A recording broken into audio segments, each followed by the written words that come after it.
Hi, welcome to Tix TV. I'm your host Justin, and in this week's episode, we're going to be covering the whole topic about fake shoes, how to prevent yourself from buying these fake shoes, and why people do it. For anybody who's new to the shoe game or has just started collecting shoes, this is a very important video for you to watch. You're not going to want to miss out on this. So the whole premise around fake shoes is when a outside company decides to copy a professional company's style of shoes, such as Nike, Adidas, New Balance, all that stuff, and sell that shoe for a cheaper price. So you may be wondering, well, how am I supposed to be able to tell how these shoes are fake? Well, there's actually a lot of distinct features and physical features that you should be able to notice after watching this video, which we will get into right now. Tip number one for how to tell if shoes are fake is by smelling them.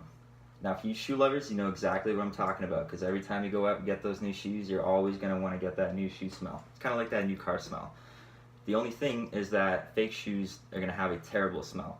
Instead of sticking your face into that shoe, you're going to want to take it right out because it's going to smell like the inside of an industrial factory instead of brand new materials. This is because these secondary companies are actually using these off-brand chemicals and basically anything that they can put into the material to make it look and seem as if it's the actual shoe.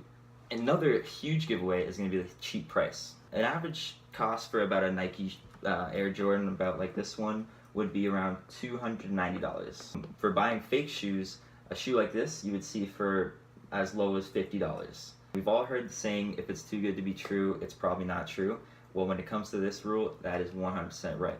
You may be asking, well, why would these companies go out of their way to remake these shoes only to sell them for $50 instead of $200, $300, $400? Well, that is to trick the public to thinking that they're getting a really good deal on such a highly anticipated shoe that they're going to click that ad and buy it right away. What they don't know is, because this company is using these secondary sources and these cheap materials, they're actually gaining profit by creating such a cheap shoe for such a low price and then selling it for still a low price, but it's much higher than what it costed them to produce the shoe. Therefore, they will make a profit from it. The third and last point I'll be making is where the shoes are purchased from. Now, in order to get fake shoes, you're going to have to be buying it from a secondary source. A Nike retailer isn't going to be selling you fake Nikes. It's an actual Nike store.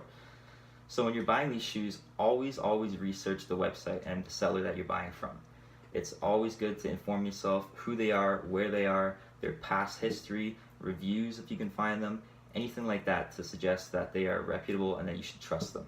A lot of these cases, these sites that people buy these shoes from have no way or form of contact, and they lack a lot of support for any issues that their customers would have.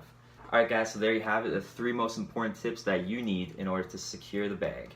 Remember, if it smells bad, it has a cheap price, and the site is unreputable, it's just the recipe for disaster. I hope you enjoyed this video, and I hope you learned a lot.